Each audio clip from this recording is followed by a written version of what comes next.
नमस्कार, मैं निखिल आप सबका इन्फिनिटी मैथ्स यूट्यूब चैनल पर हार्दिक स्वागत करता हूं। सर्वप्रथम तो मैं आप सभी को स्वतंत्रता दिवस की हार्दिक शुभकामनाएं देना चाहता हूं। इसके बाद में मैं बात करना चाहूंगा भारत की, हमारे भारत देश की। भारत देश कोई ज्योग्राफिकल लैंड नहीं है, सिर्फ हम भारत को माँ कह के पुकारते हैं। भारत शब्द में एक फीलिंग है, वो फीलिंग किसी और वर्ड में नहीं, इंडिया में नहीं है, अमेरिका में नहीं है। हम अमेरिकन मोम नहीं कहते कभी भी, अमेरिका मोम या फिर इंडिया मोम भी नहीं कहते। हम भारत माँ कहते हैं क्योंकि हमारी भावनाएं जुड़ी हुई है इस शब्द के साथ में। भारत कहने के साथ में हमारी फीलिंग्स जाग जाती है, भारतवर्ष कहने के साथ में हमारी फीलिंग जाग जाती है। भारत देश की महिमा इस प्रकार है कि हम एक पत्थर को भी भगवान बना देते हैं हमारी इमोशन से। हम उस पत्थर को भी पूजते हैं, हमारे इमोशंस उसमें जुड़ जाते हैं। भारत देश एक इमोशनल देश है, हमारे इमोशंस बहुत हावी रहते हैं हमारे ऊपर। इस शब्द में हमारी भावनाएं जुड़ी हुई है।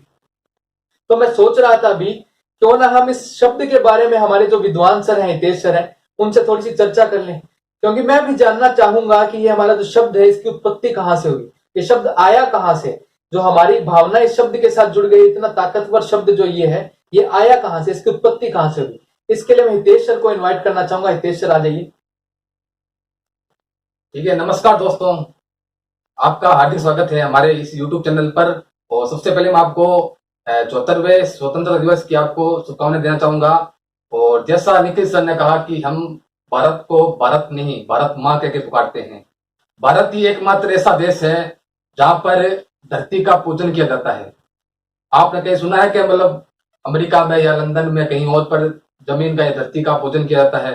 भारत ही एकमात्र ऐसा देश है जहां पर धरती की पूजा की जाती है और भारत को मां माना जाता है। तो इन्होंने पूछा है कि भारत शब्द की उत्पत्ति कैसे हुई है, भारत शब्द बना कैसे?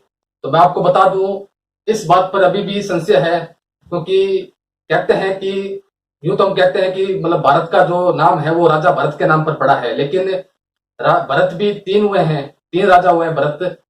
एक तो आपको पता है कि ऋषभ देव है, ऋषभ देव के पुत्र हैं, यानी स्वयंभू मनु है, उनकी पांचवी पीढ़ी में जो ऋषभ देव हुए थे उनके पुत्र राजा भरत हैं, वो चक्रवर्ती सम्राट रहे हैं। एक तो वो भरत हो गए, दूसरे भरत हो गए और अपने दुष्यंत और शकुंतला के पुत्र राजा भरत हैं, वो भी चक्रवर्ती सम्राट थे। इसके अलावा तीसरे आप जानते ही हैं, प्रभु श्री राम के छोटे भाई राजा भरत। तो तीनों बातों में, तीनों भरत मिशन से हैं, तीनों ही अपने, तीनों ने ही भारत पर राज्य किया है। तो अभी तक इस बात पर हम कह सकते हैं राजा भरत के नाम पर टोटली भारत का नाम भारत पड़ा है। तो इसीलिए शायद कहते भी हैं हम भारत के भरत खेलते शेरों की संतान से। तो भारतवर्ष जो नाम है वो भरत जी के नाम से आया है। तो मैं आगे आपसे पूछना चाहूंगा, आपने प्रभु श्री राम का जिक्र किया, तो भारत की जो संस्कृति है, जो हमारी संस्कृति, जो हमारी ताकत है, उसकी शुरुआत कहां से हुई, इसके बारे में डिटेल में बताइए।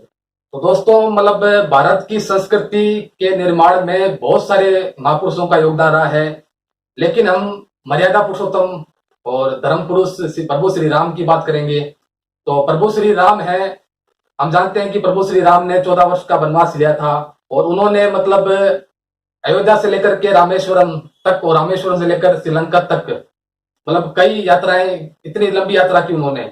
और इस बीच उन्होंने कई ऋषि मुनियों से विद्या प्राप्त की, शिक्षा ग्रहण की। और जो भी उनके रास्ते में आदिवासी हुए, मतलब बहुत सारे समाज आए थे, जैसे आदिवासी हुआ, वनवासी हुआ, जो मतलब हनुमान जी थे वो वनवासी थे। तो वनवासी, आदिवासी, ये बहुत सारे समाज है, उनको जोड़ते चले गए। मतलब उन सारों को जोड़ते जोड़ते उन्होंने भारत को एक विचारधारा के सूत्र में उन्होंने बांध लिया था और धर्म के मार्ग पर उनको चलने दिया। तो प्रभु श्री राम ने हमारी संस्कृति में बहुत अमूल्य योगदान दिया है। भारत को एक सूत्र में बांधने का काम प्रभु श्री राम की सोच ने किया। हमारे जो प्रभु श्री राम थे किसी धर्म विशेष के नहीं है, वो एक ऐसे राजा थे जिन्होंने एक सूत्र में पूरे अखंड भारत को पिरो दिया था। तो आज भी हमें राम राज्य की जो कमी है वो महसूस होती है। हम चाहते हैं कि आज भी राम राज्य स्थापित हो। राम किसी धर्म का वो क्या कहते हैं सूचक नहीं है। राम एक ऐसे राजा थे जिसकी हमें जरूरत है। हम चाहेंगे हमारा प्रधानमंत्री जो है, हमारे जो प्रधानमंत्री है, वो इसी तरीके से राज्य करें जैसे प्रभु श्री राम किया करते थे। हम इसीलिए उनको प्रभु कहते हैं। वो मर्यादा पुरुषोत्तम थे, वो अपनी हमेशा मर्यादा में रहते थे, अपनी मर्यादा नहीं भूलते थे। उन्होंने संपूर्ण भारत को एक सूत्र में पिरोने का काम किया था। वो मतलब उस समय के नहीं थे, सिर्फ वो आगे तक सोचते थे। उनका विजन इतना आगे तक था कि एक जो राज्य है, एक देश है, उसको किस तरीके से सोचना चाहिए, उसको किस तरीके से फंक्शन करना चाहिए, राजनीति किस तरीके से काम करनी चाहिए, धर्म किस तरीके से काम करना चाहिए और देश की इकोनॉमी किस तरीके से काम करनी चाहिए। ये प्रभु श्री राम का विजन था। तो ये बात हो गई हमारी संस्कृति की। हमने ये जाना कि भारत नाम कहां से आया, हमने ये जाना कि हमारी संस्कृति की शुरुआत कहां से हुई। अब मैं ये जानना चाहूंगा जो भारत का जो प्रशासनिक जो गठबंधन हुआ है, प्रशासन जो शुरू हुआ है, वो कहां से शुरू हुआ है, इसके बारे में बताइए इतिहास से। इतिहास में बात करें तो जो प्रशासनिक व्यवस्था है उसका प्रारंभ तो मौर्य काल से ही हुआ है। तो मौर्य काल में ही प्रशासनिक व्यवस्था का मतलब शुभारंभ हुआ था। तो मौर्य काल से हम बात करें पहले मगध साम्राज्य की, तो मौर्य काल से पहले मगध साम्राज्य था और उसका अंतिम राजा था वो गणानंद था। तो उस समय हम बात करें कौटिल्य की, आप नाम जानते होंगे, चाणक्य, कौटिल्य, विष्णुगुप्त, ये सारे नाम एक ही है, एक ही व्यक्ति है सारा ये, ठीक है। तो चाणक्य थे वो तक्षशिला में प्रोफेसर थे और उस समय जब गणानंद है वो भारत के सबसे शक्तिशाली राजा थे। उस समय यूनान के शासक सिकंदर है वो भारत पर आक्रमण कर रहा था। तो चाणक्य गए गणानंद के पास में, उन्होंने कहा कि आप शक्तिशाली राजा हैं तो आपका ये कर्तव्य बनता है कि आप सिकंदर से भारत को मुक्त करवाएं। लेकिन वो अपनी विलासिता में मुक्त था गणानंद, तभी उन्होंने चाणक्य के अपमान कर लिया और उनको धक्का दे दिया। जब उन्होंने उनको धक्का दिया तो उनकी जो शिखा थी वो नीचे गिर गई, मतलब लटक गई। शिखा उन्होंने बांधी हुई थी, वो लटक गई नीचे और उन्होंने गणानंद ने उनका बहुत अपमान किया। तब चाणक्य ने प्रण लिया था उस समय कि मैं इस गद्दी पर, भारत की इस गद्दी पर है वो सबसे शक्तिशाली राजा को बिठाऊंगा, तभी मैं अपनी शिखा को बांधूंगा। जब तक अच्छा राजा नहीं बैठा जाएगा मतलब गद्दी पर, तब तक मैं अपनी शिखा नहीं बांधूंगा। तो उन्होंने क्या है कि ये प्रण लिया और मतलब इसके लिए उन्होंने कार्य किया गया। तो चाणक्य ने सबसे पहले ये विजन रखा कि अखंड भारत को एक सूत्र में पिरोया जाए। प्रभु श्री राम ने जो संस्कृति की स्थापना की थी, एक नींव रखी थी, चाणक्य ने उसी नींव को आगे बढ़ाया और ये सोचा कि संपूर्ण भारत को एक सूत्र में पिरोया जाए ताकि कोई भी विदेशी आक्रांता हो तो वो एक मजबूत देश का सामना करे, छोटे छोटे टुकड़ों में बटे हुए राज्यों का सामना ना करे, उसको तोड़ने में दिक्कत हो, एक कठिनाई महसूस हो। तो इसी उद्देश्य से जैसे कि आपने कहा कि चाणक्य गए थे धनानंद के पास में, जिन्होंने उनका अपमान किया, उसके बाद में उन्होंने प्रण लिया कि जब तक इस गद्दी पे किसी कुशल शासक को ना बिठा दे तो तब तक वो अपनी शिखा नहीं बांधेंगे। उसके बाद में चंद्रगुप्त मौर्य को शायद उन्होंने पिक किया था उसके लिए। तो चंद्रगुप्त मौर्य के बारे में थोड़ा सा बताइए कि कहां से वो मिले और कैसे उन्होंने उसको शासक बनाया। तो इसके बारे में भी एक स्टोरी है। मतलब चंद्रगुप्त मौर्य ने मतलब एक मतलब हम कह सकते हैं मुका पुत्र मतलब एक था, मतलब जो किसी मतलब बड़े राजा के अधीन काम करता था। तो उन्होंने चाणक्य ने उनको उस समय देखा और उन्होंने उसको अपने गोद ले लिया उन्होंने, ठीक है। और उसका नाम था चंद्रगुप्त मौर्य, उस पुत्र का नाम था चंद्रगुप्त मौर्य, ठीक है।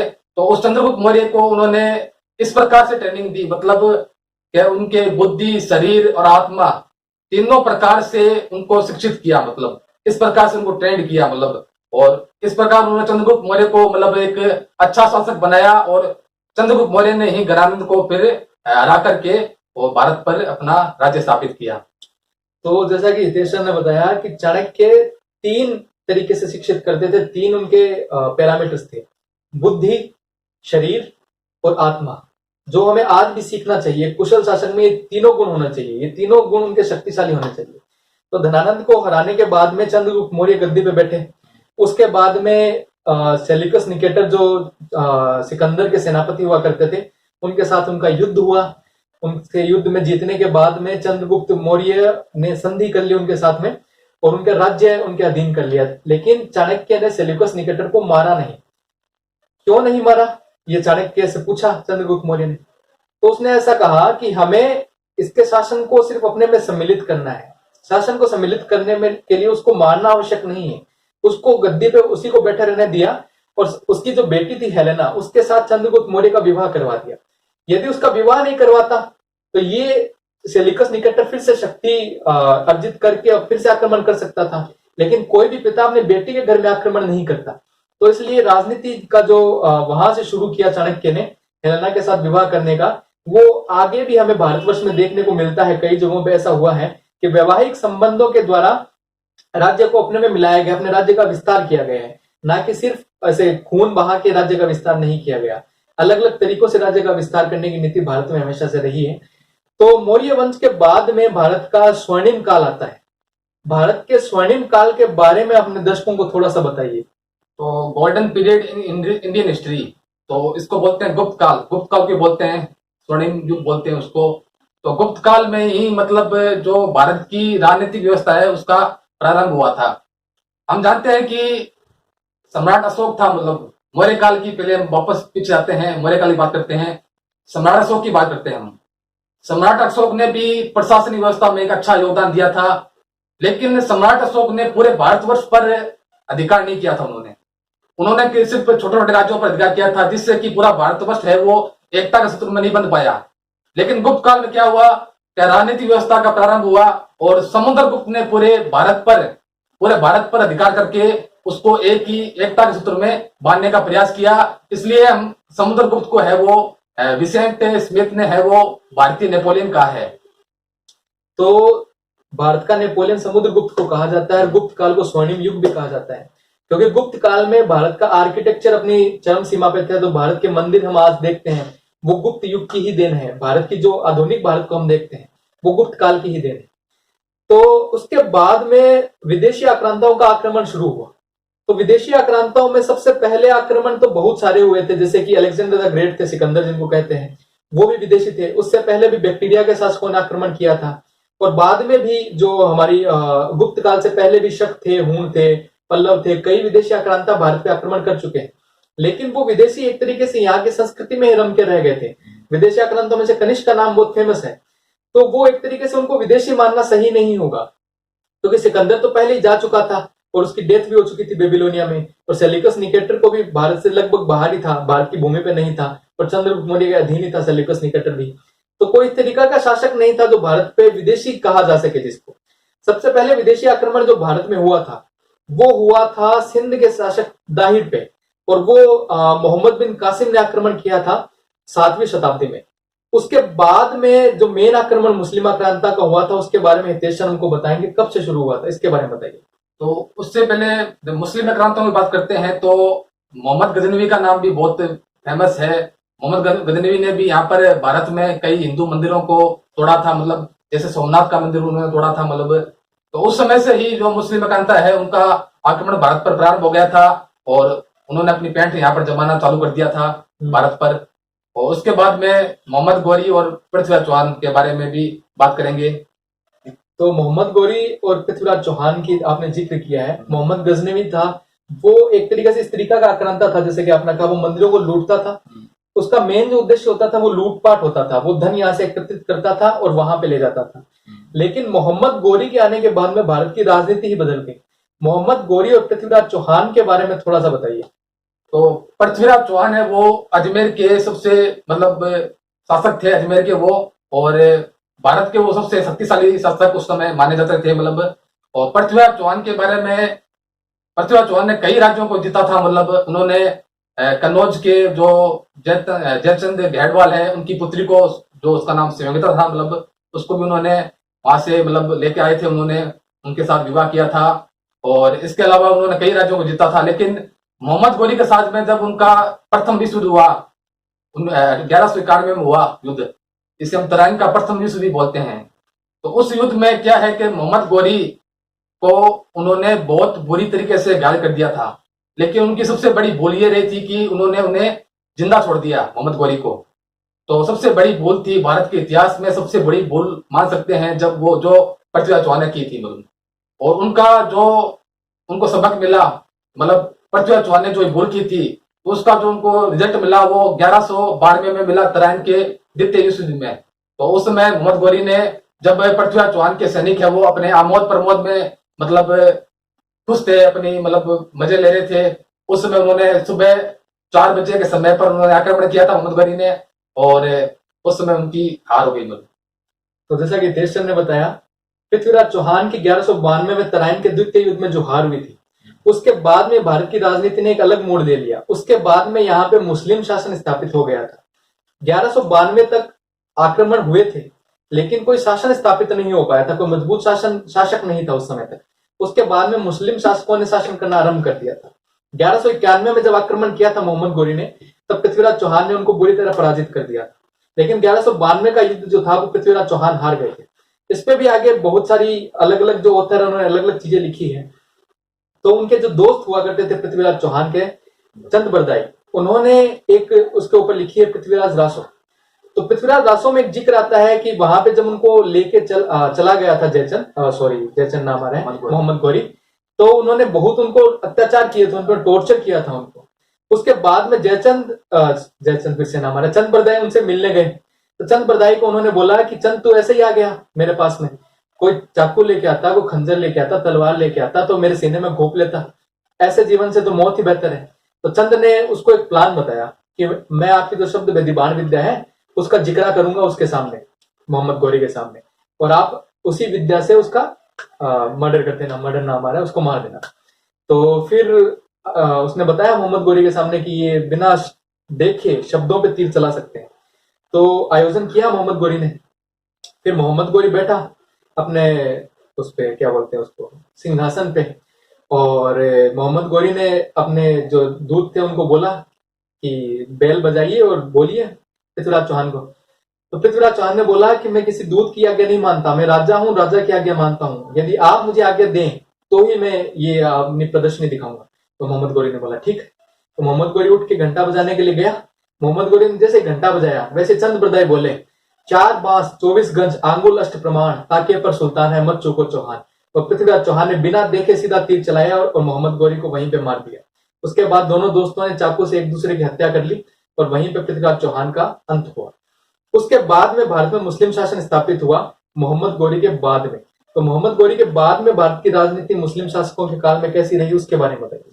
तो मोहम्मद गौरी के बाद में भारत में बहुत सारे वंश आए, जैसे खिलजी वंश हुआ, तुगलक वंश हुआ, सैयद वंश हुआ, लोधी वंश हुआ।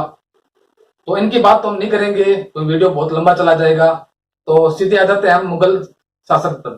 ठीक है, मुगल वंश कब आया उसकी बात करते हैं पहले। ठीक है, तो खिलजी वंश का आपने नाम लिया, तो उसके लंबा डिस्कशन हम नहीं करेंगे। एक मुझे नाम याद आ रहा है, बख्तियार खिलजी का, जो अलाउद्दीन खिलजी का सेनापति हुआ करता था। हमारी बहुत बड़ा विश्वविद्यालय हुआ करता था नालंदा, बख्तियार खिलजी ने उसमें आग लगा दी थी। 1.5 दिन तक किताबें जली थी, 1.5 दिन तक। आप सोचिए आज की तरह नहीं है कि एक किताब छपी उसकी हजारों कॉपियां छप रही है, नहीं, एक किताब की एक ही कॉपी हुआ करती थी। 1.5 दिन तक किताबें जली। कितनी किताबें, हमारा कितना ज्ञान वहां पे नष्ट हुआ है। तो भारतीय संस्कृति का जो ज्ञान जो हमें आज अवेलेबल नहीं है वो बख्तियार खिलजी की ही गलती की वजह से हमारे पास में नहीं है। आज हमारे पास इतना ज्ञान, हमारे पूर्वजों का जो इतने अनुभव थे उनके, इतना ज्ञान था, वो आज हमारे पास नहीं है उस एक गलती की वजह से। नालंदा विश्वविद्यालय हमारे विश्व गुरु बनाने में भारत के 2 विश्वविद्यालयों का बड़ा योगदान है। एक तो तक्षशिला जो चाणक्य जिसके गुरु हुआ करते थे, आचार्य हुआ करते थे जिसमें, और एक नालंदा विश्वविद्यालय। ये 2 हमारे केंद्र हुआ करते थे। लोग पहले यहाँ पढ़ने आते थे, जैसे आज भारत से लोग बाहर पढ़ने जाते हैं, पहले बाहर से लोग भारत में पढ़ने आते थे। उस एक गलती की वजह से हमारा इतना अमूल्य ज्ञान नष्ट हो गया। तो अब आगे बढ़ते हैं मुगल काल पे। तो मुगल काल में सबसे पहले 1526 ईस्वी में बाबर आए थे। बाबर को किसने बुलाया था, क्यों बुलाया था, किसके साथ पहला युद्ध हुआ, और उसके बाद में मुगल काल कैसे चला, कैसे अंग्रेज आए, उसके बारे में हितेश सर हमें बताएंगे। तो काबुल के शासक थे बाबर। ठीक है, जिनका पूरा नाम था मोहम्मद जहीरुद्दीन बाबर। ठीक है, वो भारत में आए थे। तो उन्होंने सबसे पहले तो लोधी वंश का नाश किया। तो लोधी वंश के जो अंतिम शासक थे इब्राहिम लोधी, उनके साथ उन्होंने 1526 में उनके साथ पानीपत का प्रथम युद्ध किया, जिसमें उन्होंने उनको हरा करके भारत में दिल्ली पर अपना जो राज है वो स्थापित कर लिया था। लेकिन बात करें हम बाबर की, तो बाबर चाहता क्या था मालूम? बाबर ये चाहता था कि मतलब जितने भी भारत के राज्य हैं वो उनके अधीन हो जाए। तो उन्होंने सभी राज्यों को अपने अधीन करने के लिए सभी राज्यों से संधि की, मतलब संधि की। उन्होंने सभी राज्यों को बोला संधि करने के लिए। लेकिन जो महाराणा सांगा थे, मेवाड़ के जो राजा थे महाराणा सांगा, उन्होंने इस संधि को स्वीकार नहीं किया। और उनके साथ, बाबर के साथ में महाराणा सांगा का जो वो खतरनाक युद्ध हुआ था, जिसके बारे में आप जानते भी हैं, खानवा का युद्ध हुआ, बयाना का युद्ध हुआ, बहुत सारे युद्ध हुए थे। और बाबर क्या था, एक शक्तिशाली शासक था और उसके पास टेक्निक बहुत थी। हमारे के पास क्या की पुरानी युद्ध नीति थी और उसके पास नई युद्ध नीति थी। उन्होंने बंदूकों, तोपों का है वो युद्ध में इस्तेमाल किया, जिससे है वो महाराणा सांगा उनके सामने टिक नहीं पाया और उनके साथ वो युद्ध में हार गया। और जिसके बाद में है वो बाबर का जो वो राज है वो अच्छी तरीके से स्थापित हो पाया भारत में, और उसमें से वो शक्तिशाली राजा माना जाता है। तो बाबर से मुगल काल की स्थापना हुई। पहले जो आक्रांता आए थे इतिहास में, वो ऐसे आक्रांता नहीं थे, उनका मेन उद्देश्य लूटपाट करना होता था। बाबर ऐसा योद्धा था जो यहीं पे जम गया। यहाँ पे उसने हमें मुगल काल का आर्किटेक्चर भी देखने को मिलता है भारत में। ताजमहल हो गया, लाल किला हो गया, बहुत सारे आर्किटेक्चर हैं। आर्किटेक्चर हालांकि दिया है मुगलों ने दिया भी बहुत कुछ है और मुगलों ने हमसे छीना भी बहुत कुछ है। इसके बारे में हितेश सर बताएंगे। मैं एक बात बीच में ये कहना चाह रहा था कि मुगल काल ने हमने दिया तो बहुत कुछ है, लेकिन हमारा जो ज्ञान नष्ट हुआ है उस काल में, जो मिडाइवल एज है, उसमें हमारा ज्ञान बहुत नष्ट हुआ है। आर्किटेक्चर भारत को मिला है, ऐसा नहीं कि भारत के पास आर्किटेक्चर नहीं था। भारत का भी अपना आर्किटेक्चर रहा है। भारत के इतने खूबसूरत मंदिर आप देखते रह जाएंगे। आर्किटेक्चर मुगलों ने दिया है, लेकिन इसके साथ साथ हमारा कई नुकसान भी हुआ है, जैसे कि अंग्रेजों का नुकसान, जिसके बारे में हितेश सर में डिटेल में बताने वाले हैं। हमारा एक अलग वीडियो हम लेके आएंगे। हमारे पास अभी इतना समय नहीं है कि हम एक एक चीज को बीच में बता सके। बताने के लिए बहुत कुछ है, तो हम एक अलग वीडियो लेके आएंगे जिसमें हम, जैसे हमारे भारत के मुख्य शासक जैसे पृथ्वीराज चौहान है, महाराणा प्रताप है, सांगा है, इनके बारे में हम डिटेल में बताएंगे, हमारे इतिहास के बारे में डिटेल में बताएंगे। फिलहाल मैं हितेश सर से ये पूछना चाहता हूं कि मुगल काल के बाद में जो अंग्रेज आए वो कैसे आए, क्यों आए, उनका क्या उद्देश्य रहा था, उसके बारे में डिटेल में बताइए। दोस्तों ये चैनल तो मैथमेटिक्स का है, लेकिन आपको ये सारी जो बातें हम इतिहास की या भारत की जो संस्कृति है उसके बारे में आपको बता रहे हैं, तो इससे जुड़ा रहना हमारा सभी भारतीयों का फर्ज बनता है ये कि हम अपनी संस्कृति से जुड़े, अपनी संस्कृति के बारे में जाने, उसके इतिहास के बारे में जाने। तो आज 15 अगस्त का अवसर है, तो इसी अवसर पर हम आपके सामने ये लेकर आए हैं। आगे हम मैथमेटिक्स के बारे में भी बताएंगे आपको, लेकिन ये थोड़ा बताना जरूरी था। तो आप बता रहे थे भारत के मुगल और अंग्रेजों के जो संबंध रहे, अंग्रेज भारत में कैसे आए, कब आए, क्यों आए और क्यों टिक गए भारत में, इसके बारे में जरा बताइए। तो बाबर की बात हमने कर ली थी। तो दोस्तों बाबर के बाद में हुमायूं आया, हुमायूं के बाद में मतलब अकबर आया, अकबर के बाद में जहांगीर, वो आए थे सारे, आपको बताइए मुगल शासक हैं। अकबर की नीति थोड़ी अच्छी थी हिंदुओं के प्रति। उन्होंने हिंदुओं के धर्म परिवर्तन पर इतना जोर नहीं दिया था। मतलब लोग वो सभी धर्म का पालन करवाता था। मतलब अकबर की धर्म नीति अच्छी थी। मतलब अकबर के बाद में जहांगीर आया, तो जहांगीर के शासन काल में ही जो मतलब अपने इंग्लैंड की जो मतलब राजदूत थे सर थॉमस रो, वो भारत आए थे। वो इंग्लैंड में, वो भारत में व्यापार करना चाहते थे। मतलब तो हम जानते हैं कि सन 1600 ईस्वी में इंग्लैंड की महारानी एलिजाबेथ ने इंग्लैंड में एक ईस्ट इंडिया कंपनी की शुरुआत की थी, और उस कंपनी का जो उद्देश्य था वो भारत में व्यापार करना था। तो भारत में व्यापार करने के उद्देश्य से वो थॉमस रो भारत में आए और जहांगीर से उन्होंने अजमेर में उन्होंने परमिशन ली और उनको परमिशन मिल भी गई। ठीक है, उन्होंने अपनी जो पहली व्यापारी कोठी है वो सूरत में स्थापित की थी। उसके बाद में अंग्रेजों का जो व्यापार है वो भारत में प्रारंभ हो गया। तो यहां से तो अंग्रेजों का व्यापार प्रारंभ हुआ। तो ऐसा क्या हुआ भारत में कि व्यापार करते करते वो जो व्यापारी थे उन्होंने भारत में शासन करना शुरू कर दिया। वहां से बताइए कि शासन करना उन्होंने कैसे शुरू किया। तो दोस्तों जहांगीर के बाद में है वो शाहजहां आए थे। शाहजहां में मतलब अपने औरंगजेब आए थे। जब 1707 में औरंगजेब की मृत्यु हो गई थी, तो उसके बाद में क्या है कि भारत में जो राजनीतिक व्यवस्था थी, राजनीतिक अराजकता थी, वो फैल गई थी। मतलब तो राजनीतिक अराजकता फैलने के बाद में अंग्रेजों ने इसे एक अच्छा मौका माना और उसका फायदा उठाने के लिए उन्होंने क्या किया कि बंगाल का जो नवाब है सिराजुद्दौला, उसको हटा करके वहां पर मीर जाफर को है वो वहां का नवाब नियुक्त कर दिया था। उनको उन्होंने 1757 में प्लासी के युद्ध में हरा दिया था। मतलब तो उसके बाद मीर जाफर बने। मीर जाफर के बाद में उनके दामाद मीर कासिम है वो बंगाल के नवाब बने। लेकिन मीर कासिम है वो, उसने मुगल शासक शाह आलम द्वितीय के साथ मिलकर के 1764 में बक्सर के युद्ध में अंग्रेजों के विरुद्ध लड़ाई छड़ी थी।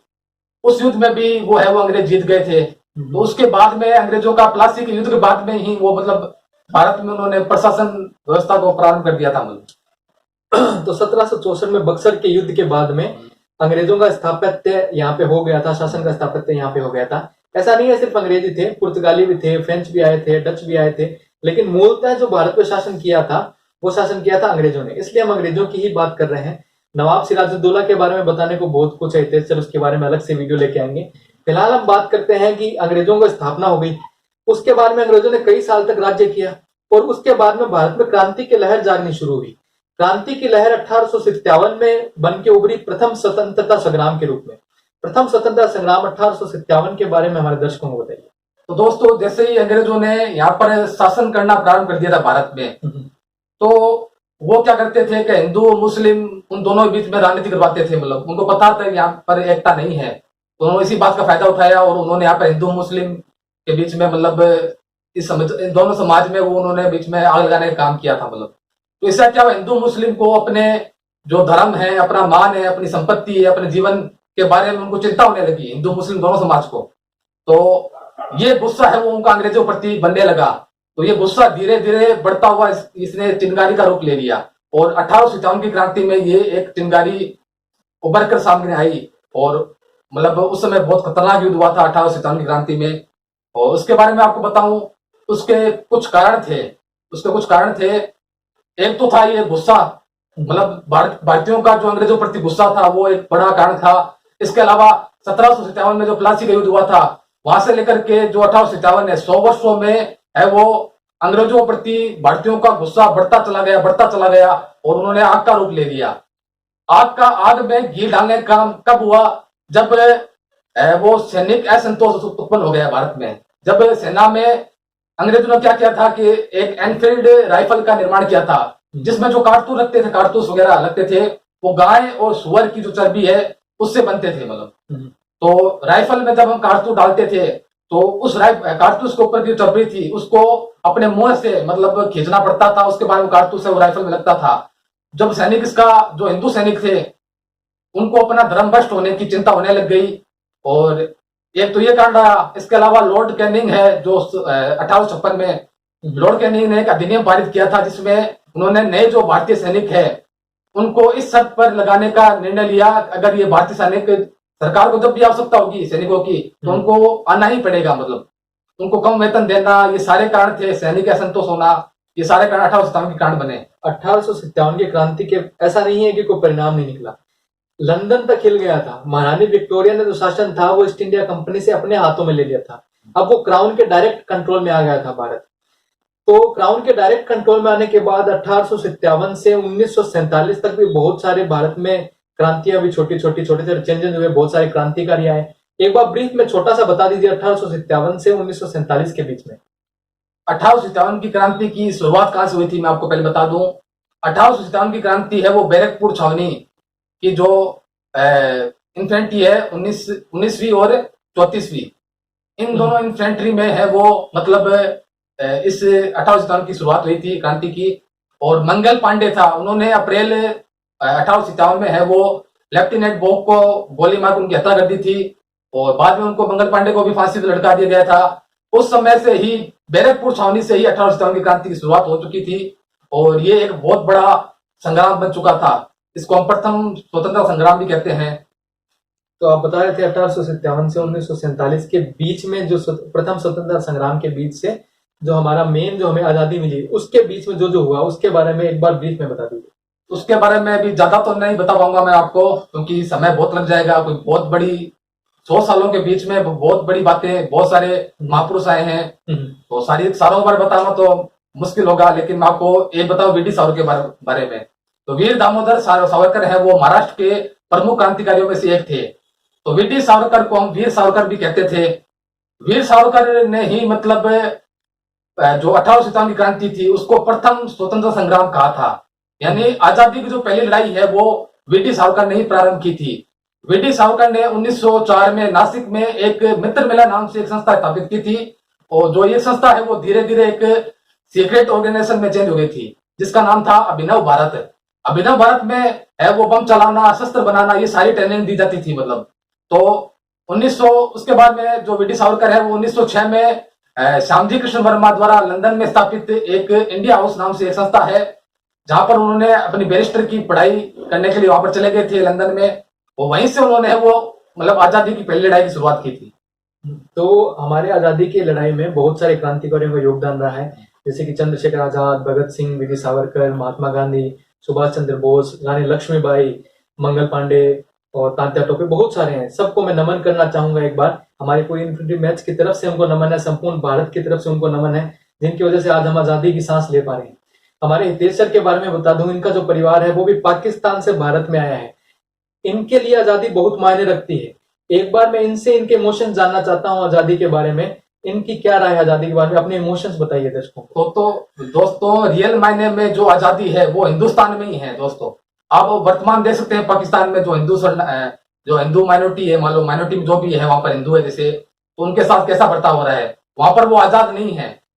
हमारा जो परिवार है वो सिंध प्रांत जो पाकिस्तान में वर्तमान में वहां से आया हुआ है। अगर रियल मायने मानो तो अगर हम वहां पर होते तो रियल मायने में हम बहुत भी वहां पर भी दुखी होते। हम वहां से अगर हिंदुस्तान में आए थे तो हिंदुस्तान में हमको अच्छी तरीके से मतलब हमारा जो है वो स्वागत किया गया था और हमारी यहाँ पर जो है वो हमको रोजगार दिया गया और यहाँ पर हम रियल मायने में आजाद हैं। तो आपने हितेश सर के मुंह से सुना, वास्तविकता में जो आजादी है वो भारत देश में ही है, पाकिस्तान जैसे देशों में नहीं है। तो बहुत सारे लोग हैं जो भारत को आज भी गाली देते हैं, उनको ये चीज समझ में नहीं आ रही है कि भारत की क्या अहमियत है, भारत देश की क्या अहमियत है, भारत के इतिहास की क्या अहमियत है, भारत की संस्कृति की क्या अहमियत है।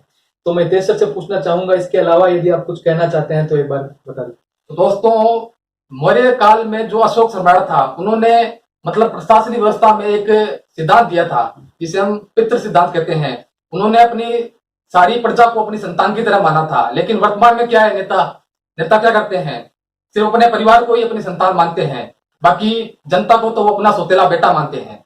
और सौतेलों के साथ कैसा व्यवहार किया जाता है आप जानते ही हैं। तो मैं ये कहना चाहूंगा, जो आज के नेता हैं, आज की जो राजनीति है, आज की राजनीति में जो भी नेता वगैरह है वो उनको जनता को है वो अपनी संतान मानकर उनकी सेवा करनी चाहिए, तभी ये भारत है वो एक बिल्कुल अच्छे स्तर पर पहुंच पाएगा। ये बहुत ही महत्वपूर्ण बात कही है हितेश सर ने। प्रभु श्री राम ने जो विजन दिया था जनता को अपनी संतान मानने का, उसी विजन पे चले थे सम्राट अशोक। लेकिन जो आज के जो नेता है वो इस जो विजन है इस पे नहीं चल रहे हैं, इस पे काम नहीं कर रहे हैं। भारत को फिलहाल इसकी बहुत अधिक जरूरत है। तो इसी के साथ मैं आप सबको धन्यवाद देना चाहूंगा। जय हिंद, जय भारत। जय भारत।